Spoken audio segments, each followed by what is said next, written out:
नमस्कार मेरे प्यारे विद्वान साथियों। जैसा कि आप थंबनेल में देख ही चुके होंगे, आज का जो टॉपिक पर हम लोग बात करने जा रहे हैं वह बिहार बोर्ड इंटर परीक्षा 2025। वैसे स्टूडेंट जो 2025 में बिहार बोर्ड का एग्जाम देने जा रहे हैं, और आपको पता होगा कि आपका हिंदी 100 मार्क्स का है। और हिंदी का जो हम लोग टॉपिक पर बात करने जा रहे हैं वो टॉपिक आपका पद खंड का है। पद खंड से पता चल गया होगा कि सर ये कविता वाला सेक्शन है, जिसको हम लोग काव्य खंड भी कहते हैं। और ये काव्य खंड का आज जो है वो पाठ 5 पर हम लोग बात करेंगे, चैप्टर 5। और चैप्टर 5वां जो है चैप्टर है वह आपका जो है क्या है, वह कवित। क्या है? वह कवित है। और किसके द्वारा लिखा गया है? भूषण के द्वारा लिखा गया है। कवित किसके द्वारा लिखा गया है? भूषण के द्वारा लिखा गया है। अब यहाँ पर जो है इस कविता में जो भी बातें हुई है, इनसे जो भी ऑब्जेक्टिव रहेंगे बनेंगे, वो सारा ऑब्जेक्टिव पर हम लोग आज बात करने वाले हैं। और साथ ही साथ जो इसके रचनाकार हैं, जो कवि हैं भूषण, उसके बारे में, उसके जीवनी के बारे में, जन्म कब हुआ, निधन कब हुआ, तो ये तमाम तरह का प्रश्न पर हम लोग चर्चा करेंगे, ताकि आपका एक भी ऑब्जेक्टिव नहीं बचेगा। इसीलिए थोड़ा सा शुरू में ही हम आपको बता देते हैं, ताकि कि आपका ऑब्जेक्टिव जो है अच्छी तरह से बन सके, क्योंकि इसमें हम विस्तार से पढ़ा दिए हैं बाबू, ठीक है। लेकिन फिर भी अगर जो नहीं पढ़े हैं तो प्रयास कीजिए, पहले पढ़ लें, उसके बाद आप लोग जवाब दें, एकदम बढ़िया तरह से जवाब दें, है ना। तो सभी लोगों को वेरी वेरी गुड इवनिंग, मेरे सभी शेर शेरनी। तो क्या आप बताएंगे, आप सभी लोग आवाज क्लियर जा रही है क्या? मेरे बातों को सुन पा रहे हैं? आज का सेशन आप लोग अवश्य शेयर कर देंगे, ठीक है, उन तमाम विद्वान साथियों तक पहुंचा दें जिसको इसकी जरूरत है। तो चलिए, तो हम लोग बात करेंगे भूषण के बारे में। सबसे पहले भूषण का जो जन्म हुआ था वह 1613 ईस्वी में हुआ था। कहाँ पर हुआ था? वह उत्तर प्रदेश में हुआ था। कहाँ पर? उत्तर प्रदेश में हुआ था भूषण का जन्म, ठीक है। और अगर बात करें हम लोग इसके निधन की बात करें, 1715 ईस्वी में का क्या हो गया था बाबूरे? निधन हो गया था। कब? 1715 ईस्वी में इसका निधन हो गया था, ठीक है। और अगर आप देखना चाहेंगे, ठीक है, ये कितना साल जीवित रहे, तो आपको घटा दीजिए इसमें, ठीक है, पता चल जाएगा कितने सालों तक वह क्या रहे, जीवित रहे। लगभग 98 साल, ठीक है ना। तो इसमें पिछले वर्षों में पूछे गए प्रश्नों के आधार पर, है ना, और सोने से पहले ऑब्जेक्टिव का डोज ले लें, ठीक है। तो चलिए, अब हम लोग बात करेंगे पाठ पर, ठीक है। ये भूषण के द्वारा क्या लिखा गया है? कविता लिखा गया है, ठीक है। चलिए नेक्स्ट क्वेश्चन की ओर हम लोग बात करते हैं। अगला प्रश्न कह रहा है, ठीक है, भूषण, ठीक है, चलिए भूषण ने कौन सी कविता लिखी है? ठीक है, चलिए जल्दी जल्दी आप लोग जवाब देंगे, कमेंट करेंगे बाबू फटाफट। भूषण ने कौन सी कविता लिखी है? एकदम कमेंट करेंगे। चलिए देखते हैं किसका जवाब आ रहा है। भूषण के द्वारा कौन सी कविता लिखी गई है? ठीक है, तो ऑप्शन नंबर यहाँ पर सी राइट आंसर हो जाएगा। वह कवित लिखा गया है। Option number C right answer हो जाएगा। अब बकलेल हैं क्या? ए बकलेल हैं? जाइए बाहर जाइए।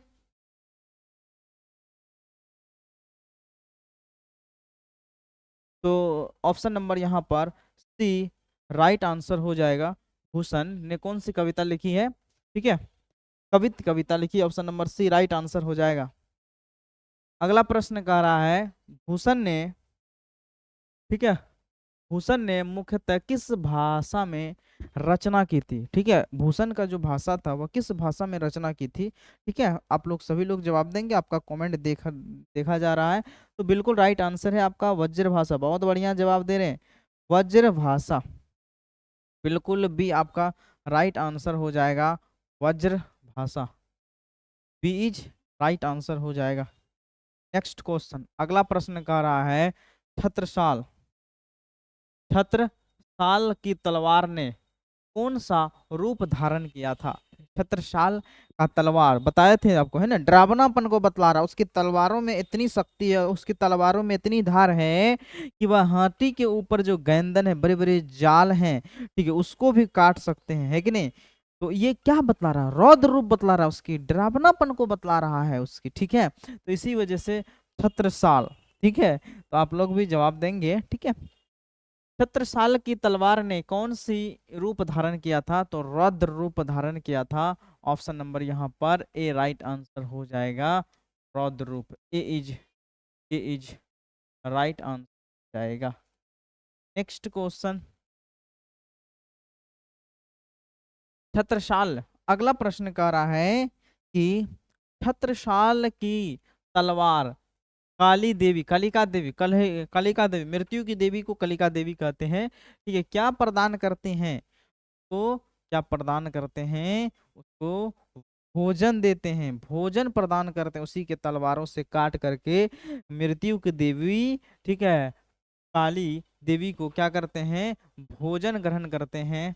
ऑप्शन नंबर यहाँ पर आपका बी राइट आंसर हो जाएगा, बी इज राइट आंसर हो जाएगा।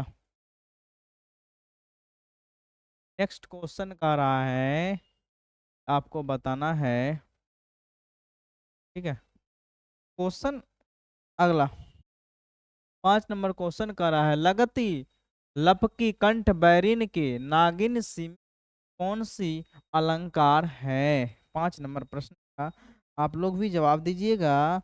तो बिल्कुल यहाँ पर बहुत बढ़िया जवाब आ रहा है, ऑप्शन नंबर सी। चलिए, बिल्कुल सी राइट आंसर हो जाएगा, आपका अनुप्रास अलंकार हो जाएगा, ऑप्शन नंबर सी। नेक्स्ट, अगला प्रश्न कर रहा है कि निम्नलिखित में से कौन सी रचना भूषण की है? एकदम आप लोग जवाब देने के लिए तैयार रहिएगा, एकदम फटाफट जवाब देंगे, है ना। भूषण की रचना, ठीक है। तो हम आप लोग का कमेंट वगैरह कम देख रहे हैं, ठीक है, ताकि कि ज़्यादा से ज़्यादा क्वेश्चन करवा सकें। अगर आप लोग का नाम नहीं भी ले, दिक्कत नहीं करना है, एकदम बढ़िया तरीके से ध्यान से आपको जवाब देना है, ठीक है। तो चलिए, तो बिल्कुल यहाँ पर इसका आंसर आपका 6 नंबर क्वेश्चन, की रचना भूषण की है। तो भूषण की रचना भक्तमाल किसकी रचना है बाबू रे? भूषण की रचना है Bhaktamal, option number C is right answer हो जाएगा। नेक्स्ट क्वेश्चन का रहा है, कवित शीर्षक कविता के कवि कौन है? कहने का मतलब है कवित क्या है आपका? कविता है ना, कविता है, इसके कवि कौन है, के रचनाकार कौन है, इसके कवि कौन है, आपको बताना है। ये बिल्कुल आसान क्वेश्चन है आपका। चलिए, तो मैं आपको बता दूं, इसकी रचना जो है आपका किसने किया था? तो भूषण, कवि के कवि कौन है? तो कविराज भूषण है कि नहीं? तो ऑप्शन नंबर यहाँ पर आपका बी।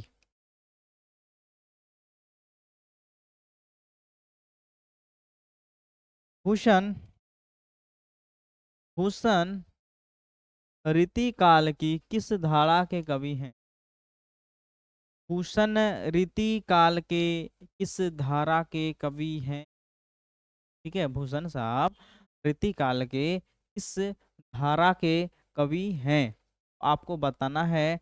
8 नंबर प्रश्न, बिल्कुल यहाँ पर रीति युक्त धारा के कवि, बहुत बढ़िया, ऑप्शन नंबर डी। तो आपका जवाब जो है आ रहा है 8 नंबर का डी करेक्ट आंसर हो जाएगा, ठीक है, रीति युक्त धारा के कवि हैं, डी इज राइट आंसर। कवित्त के प्रथम पद में कौन सा अलंकार है? कवित्त का 2 पद है, एक प्रथम पद है और एक द्वितीय पद है, लेकिन द्वितीय पद में रौद्र रूप है, डरावनापन बतला रहा है, छत्रसाल के तलवारों का डरावना पर के बारे में बतलाया गया है ना। ठीक है, तो 9 नंबर प्रश्न का आंसर, चलिए सभी लोगों का कमेंट बिल्कुल आ रहा है, और जिसमें पहला में शिवाजी के वीरता के बारे में तुलना किया गया है, इसीलिए प्रथम पद में वीर रस, तो ऑप्शन नंबर यहाँ पर ए राइट आंसर हो जाएगा, वीर रस हो जाएगा बाबू, ठीक है। चलिए, अगला प्रश्न की ओर हम लोग बात करते हैं। कवित्त के कवित्त के द्वितीय पद में किस रस की अभिव्यंजना हुई है? कवित्त के द्वितीय पद में किस रस की अभिव्यंजना हुई है? कौन सा रस? ठीक है, द्वितीय पद में। तो आपको द्वितीय पद में ड्रावना की बात हो रही है ना। तो बिल्कुल यहाँ पर कवित के द्वितीय पद में कौन सी रस की व्यंजना हुई है, तो यहाँ पर भीवत्स रस, ड्रावनापन, रौद्र रस, है ना। ऑप्शन नंबर यहाँ पर आपका डी राइट आंसर हो जाएगा। चलिए नेक्स्ट क्वेश्चन।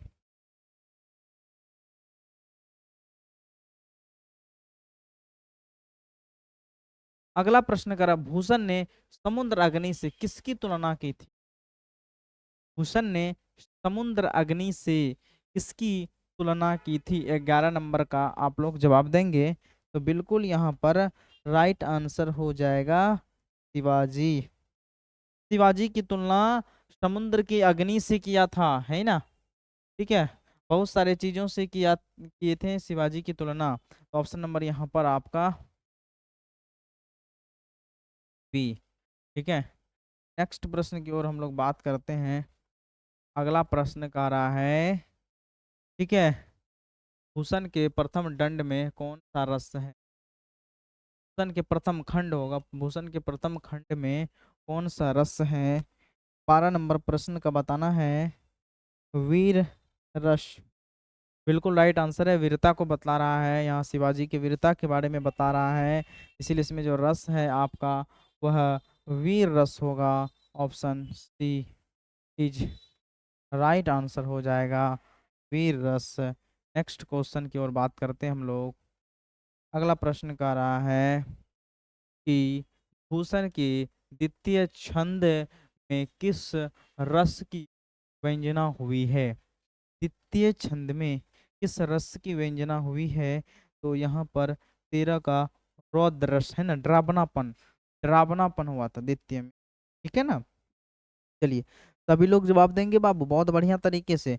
ठीक है, ड्रावनापन की बात हो रही है, रौद्र रस की बात हो रही है ना।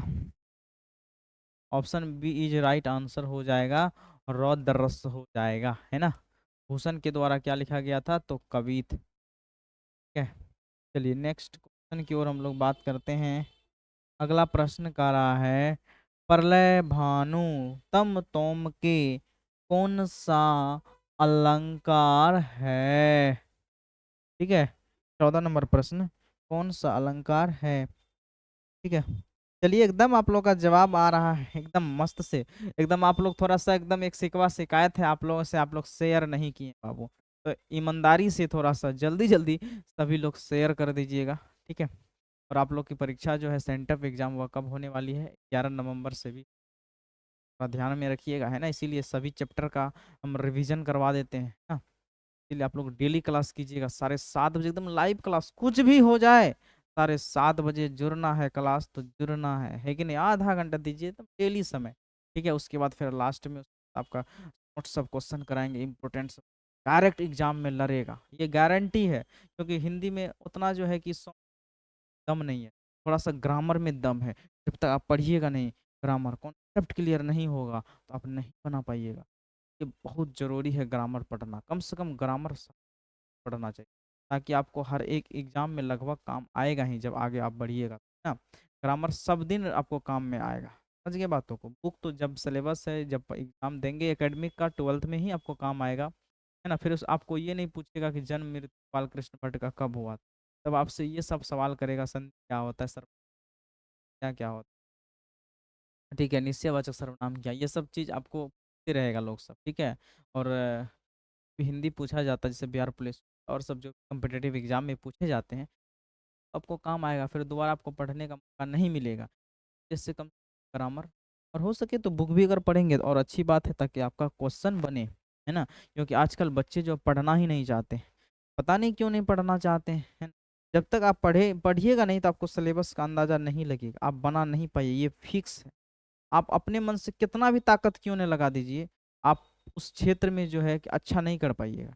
उसके लिए आपको पढ़ना होगा। आप अगर इसको आसान समझते हैं, फिर आपका रिजल्ट पर प्रभाव पड़ेगा, और पढ़ता ही है। जो स्टूडेंट तेज तरार रहता है वो पढ़ता है, और इसीलिए पढ़ता है कि ताकि उसका नंबर और अच्छा आए और नॉलेज भी मिले, हर एक सब्जेक्ट का नॉलेज भी उनके पास रहे, है ना।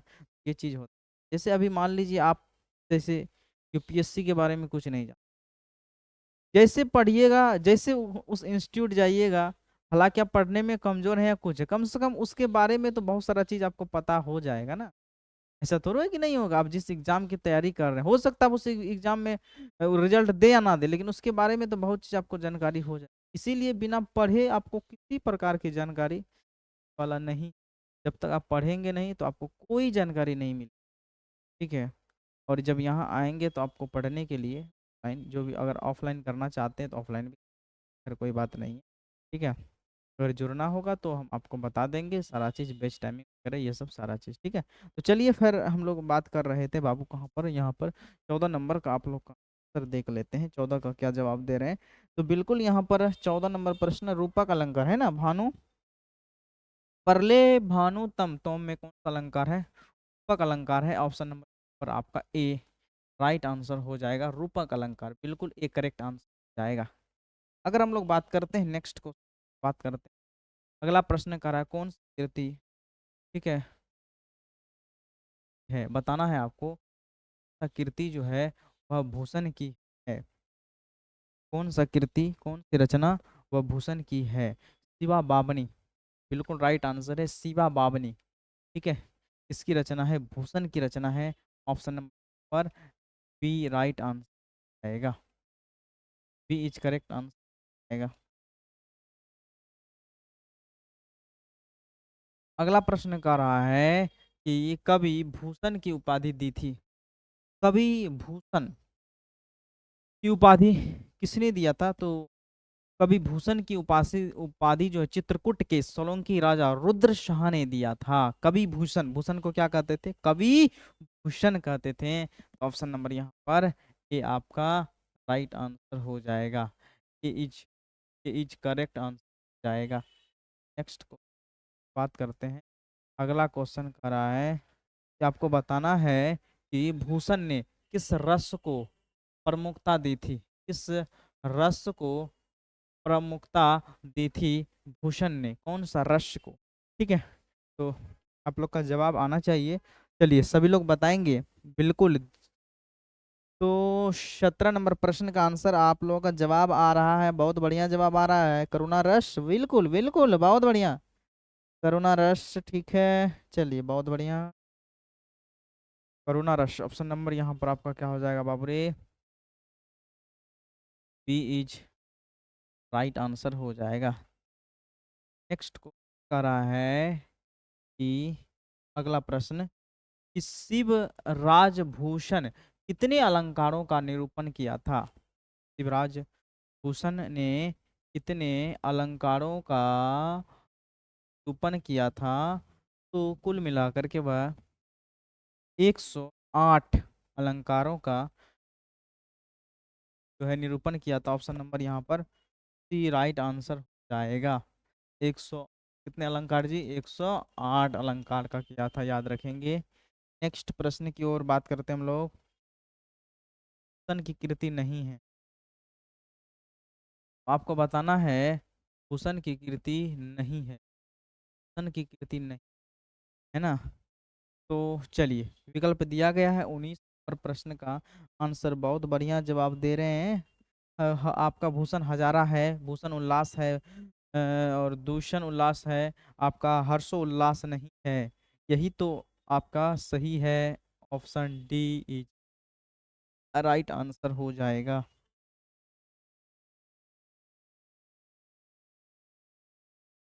अगला प्रश्न कह रहा है भूषण के प्रिय नायक कौन है? आपका भूषण के नायक कौन है, वह किसको अपना प्रिय नायक मानते थे? छत्रपति शिवाजी और छत्रसाल। तो चलिए यहाँ पर बिल्कुल राइट आंसर है छत्रपति शिवाजी। बिल्कुल ऑप्शन नंबर यहाँ पर आपका क्या होगा? ए राइट आंसर हो जाएगा बाबू रे। छत्रपति शिवाजी और छत्रसाल के तलवारों के बारे में बतलाया गया है। नेक्स्ट क्वेश्चन की ओर हम लोग बात करते हैं। अगला, ये भी क्वेश्चन बहुत वीवीआई क्वेश्चन है, ये डायरेक्ट आपको एग्जाम में देखने के लिए मिलता है। ठीक है। शिवाजी के पुत्र का नाम बताना है आपको। ठीक है। क्या बताना है बाबू रे? इसमें शिवाजी के पुत्र का नाम क्या था?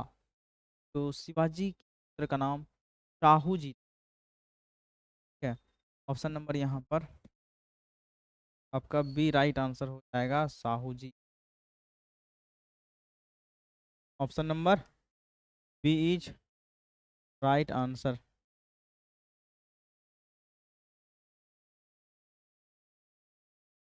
प्रश्न कह रहा है शिवा बावनी में कितने मुक्तक होते हैं?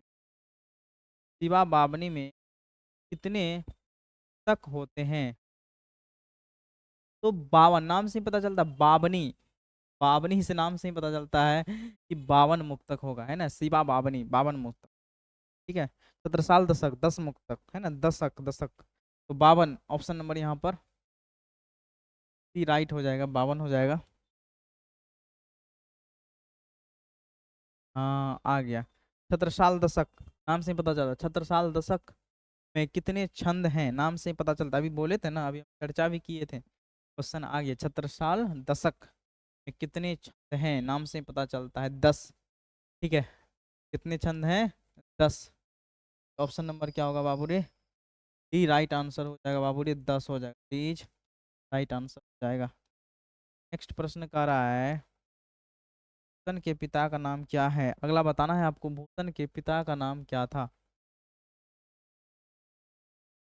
भूषण के पिताजी का नाम क्या था? 24 नंबर प्रश्न का एकदम आप लोग जवाब देंगे फटाफट, सभी लोग जवाब देंगे। 24 नंबर प्रश्न, ठीक है, बिल्कुल बहुत बढ़िया प्रश्न है। 24 रत्नाकर, बहुत बढ़िया, option number A Ratnakar Tripathi, A is right answer, right answer आएगा। अगला कह रहा है शिवराज भूषण, शिवराज भूषण किसकी कृति है? नाम से पता है, शिवराज भूषण, ठीक है, भूषण की कृति है ना, शिवराज भूषण, तो भूषण की कृति है, बिल्कुल यहाँ पर बी आपका राइट आंसर जाएगा, ठीक है। शिवराज भूषण भूषण की कृति है। नेक्स्ट प्रश्न की ओर हम लोग बात करते हैं। अगला कह रहा है कि बताना है आपको शिवा बावनी में किसकी वीरता का बखान किया गया है? शिवा बावनी में, नाम से शिवा बावनी, इसमें 52 मुक्तक है, और किसकी वीरता का बखान किया गया है, वीरता के बारे में बताया गया है, ठीक है। तो किसकी वीरता के बारे में बताया गया है आपको? तो वह बताया गया है शिवाजी की वीरता के बारे में। ऑप्शन नंबर यहाँ पर आपका ए इज राइट आंसर हो जाएगा, शिवाजी की वीरता के बारे में। नेक्स्ट करा है छत्रसाल दशक किसकी कृति है? अगला करा है छत्रसाल दशक कृति है, छत्रसाल दशक, ठीक है। ये हो जाएगा आपका बिल्कुल सही जवाब दे रहे हैं आप, भूषण की हो जाएगा, क्या होगा बाबू रे? भूषण, छत्रसाल दशक, ऑप्शन नंबर यहाँ पर आपका सी। नेक्स्ट क्वेश्चन कर रहा है, अगला प्रश्न कर रहा है कि भूषण जो है किस काल के कवि हैं? भूषण किस काल के कवि हैं? तो आपको बताना होगा भूषण जो साहब हैं वह किस काल के कवि हैं। 28 का ऑप्शन नंबर बिल्कुल यहाँ पर सही जवाब आ रहा है आप लोगों का, सी रीति काल, बहुत बढ़िया, बिल्कुल बिल्कुल बिल्कुल रीति काल हो जाएगा। ऑप्शन नंबर यहाँ पर आपका सी इज राइट आंसर हो जाएगा, ठीक है। नेक्स्ट क्वेश्चन कर रहा है बाबनी, बाबनी में तक है, नाम से ही पता चलता है शिवा बाबनी, ठीक है। शिवा बाबनी में कितने मुक्तक हैं? पता चल ही गया होगा, 52, 52, 52 मुक्तक है ना। तो ऑप्शन नंबर यहाँ पर आपका शिवा बाबनी में बाबू रे 52 को मुक्तक है, नाम से ही पता चलता है बाबनी, बाबनी का मतलब 52, इसलिए ऑप्शन नंबर यहाँ पर आपका डी।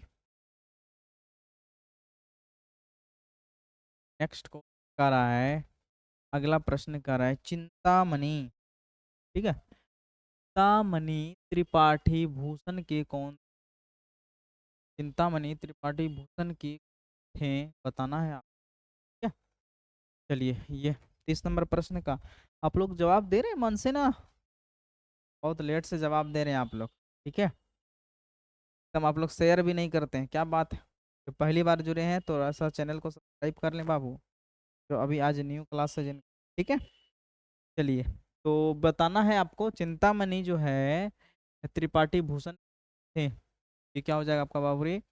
आई हो जाएगा। ठीक है, जो कि ऑप्शन नंबर यहाँ पर ए इज राइट आंसर, आई। चलिए, अब हम लोग नेक्स्ट, अच्छा अब तो यहाँ से क्वेश्चन समाप्त हो गया। तो चलिए पहले ये बताइए आप लोग।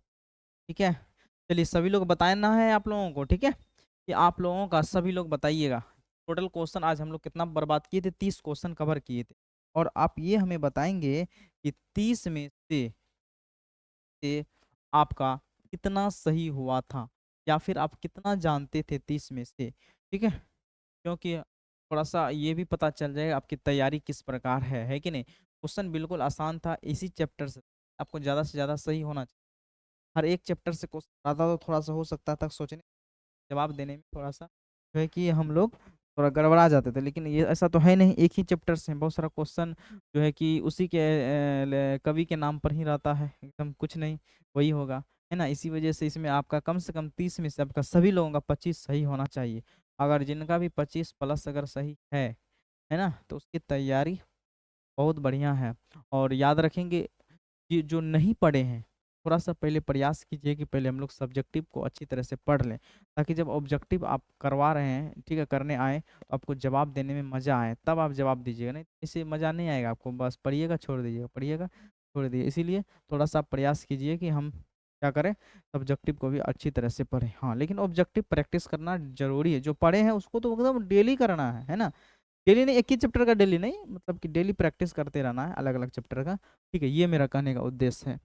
ठीक है, तो और साथ ही साथ अगर आपको इसका पीडीएफ चाहिए तो आप इस नंबर पर मैसेज कर देंगे। ठीक है, आपका ये नंबर दिया गया है, कहाँ पर नंबर है, हाँ यहाँ पर, क्योंकि इस पीडीएफ में यहाँ देख रहे हैं आंसर की, है ना, आंसर भी दिया गया इस पीडीएफ में। ये मुख्य बात ये है कि आंसर भी दिया गया है ना, आंसर की। और मज़ा आएगा आप अगर ये पीडीएफ आपके पास रहेगा। और आपको चैनल का नाम पता है कि चैनल का नाम क्या है बाबूरी? ये है मेंशन स्टडी। मेंशन स्टडी से सेव कर लीजिएगा। और ये जो है नंबर है 95725498, ये मेरा व्हाट्सअप नंबर है। इसमें आपको मैसेज करना है नाम और जिला और क्लास लिख करके मैसेज कर, ताकि कि हम आपको जो भी इम्पोर्टेंट नोटिफिकेशन हो वो आपको शेयर कर सकें। ठीक है, और जब भी क्लास आए तो आपको क्लास का लिंक भी भेज सकें। साथ ही साथ आप लोग, ठीक है, व्हाट्सअप ग्रुप में भी आपको ऐड कर दिया जाएगा, समझ रहे बातों को, ताकि कि जब भी नोटिफिकेशन आए आपको डाल दिया जाएगा। ठीक है, और साथ ही साथ आप भी अपना नोटिफिकेशन ऑल कर लें। यूट्यूब जब भी क्लास लेते हैं तो अपनी प्रतिक्रिया अवश्य देंगे। ठीक है, और कमेंट बॉक्स आपके सामने खाली है, अगर किसी प्रकार का डाउट है आप अपना विचार, अपनी राय कमेंट बॉक्स के माध्यम से दे सकते हैं। और आपको क्या चाहिए, क्या आपका डिमांड है, ठीक है, चाहे वो ग्रामर का टॉपिक हो या जिसका भी टॉपिक हो, जो आपको भारी लगता है, जो आपको समझ में नहीं आता, जिससे क्वेश्चन आपका नहीं बन पाता है, लेकिन उन तमाम टॉपिक पर हम क्वेश्चन बना दे, मतलब वीडियो बना देंगे अगर आप बोलिएगा तो। जो आपको वाकई में ज़रूरत है, जो आपको परेशान कर रहा है जो टॉपिक, ठीक है, उस टॉपिक पर भी हम वीडियो बना देंगे। ठीक है, तो सभी लोगों को आज हम यहीं तक रहने देते हैं। आज का सेशन बस यहीं तक हम लोग ख़त्म करते हैं। लेकिन हाँ, प्रयास रखिएगा आप डेली 7:30 बजे, डेली साढ़े शाम में आप लोग अवश्य जो है क्या कीजिएगा बाबू रे, लाइव कीजिएगा डेली शाम में। एकदम फिक्स कर लेना है कि आपको लाइव क्लास करना है 7:30 बजे, डेली लाइव क्लास। ठीक है, इसीलिए छूटना नहीं चाहिए बाबू, 7:30 बजे का लाइव क्लास काफ़ी इंपॉर्टेंट सेशन चलता है ना। तो चलिए, अब आप लोगों को अगर कुछ पूछना है तो 1 मिनट का समय है आपके पास, आप अपना राय कमेंट बॉक्स के माध्यम से दे सकते हैं, है ना। तो चलिए, अब तमाम विद्वान साथियों का मेंशन स्टडी यूट्यूब चैनल पर वेलकम है। ठीक है, लेकिन प्रयास कीजिए थोड़ा शेयर वगैरह करने का। ठीक है, चलिए, कोई क्वेश्चन नहीं है ना, चलिए कोई दिक्कत नहीं है बाबू। ठीक है, तो अब हम वीडियो को स्टॉप करते हैं। आप लोगों को वेरी वेरी गुड नाइट। और अभी जो आपकी क्लास होगी केमिस्ट्री क्लास होगी, अभी जो आपकी क्लास होगी बाबू, केमिस्ट्री की क्लास होगी। 8 बजे, 8 बजे जो लाइव क्लास होती है वह 8 PM में, 8 बजे रात में केमिस्ट्री की होती है। ठीक है, इसीलिए आप लोग केमिस्ट्री, जिसका साइंस है, केमिस्ट्री जो नहीं, हाँ कुछ कुछ बच्चे आर्ट्स के बच्चे हैं, एक बार कमेंट कर दीजिएगा कितना बच्चे आर्ट्स के हैं। हम आर्ट्स का हिस्ट्री, पॉलिटी, ज्योग्राफी भी स्टार्ट करें क्यों, ठीक है, ताकि आर्ट्स के वाले बच्चे का भी तैयारी बेहतरीन हो सके। तो चलिए यहीं तक रहने देते हैं आप तमाम विद्वान साथियों को। गुड नाइट, ठीक है।